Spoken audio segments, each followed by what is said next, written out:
kay magluto mig puto. So dira nagpainit mig kalan. Tapos i-melt ang butter.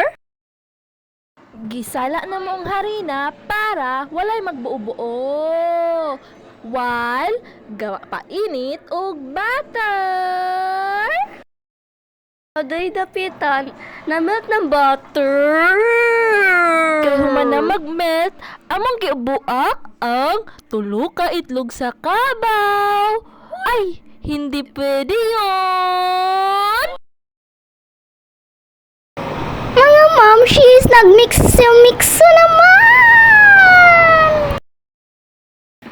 Magbutang o 1/4 nga sugar.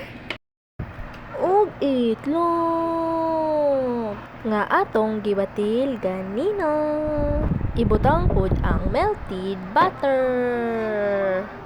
Nag-melt na to ganina. Diri nga part kay ato nang gimikos ang etlog, sugar, ug ang butter. Diri na part magbutang tagato sa kanding di pwede yun. Gimix na nato ang harina ug atong gimix ganino. Kami sa di ay ang nag-voice over kay na busy pa si mama og luto. So diri na part imikos-mikos gyud na tog maayo. Diari nga part nagbutang mig royal. Ay kay para malawit ni kayo.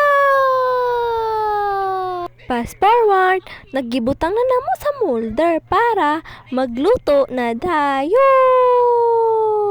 Nag-slice mig cheese kay para itoppings. Nagpabukal na dayon mig tubig kay wala man mi oven, so amo na lang dayon steam. Diri na part nagbutang mig cheese sa taas.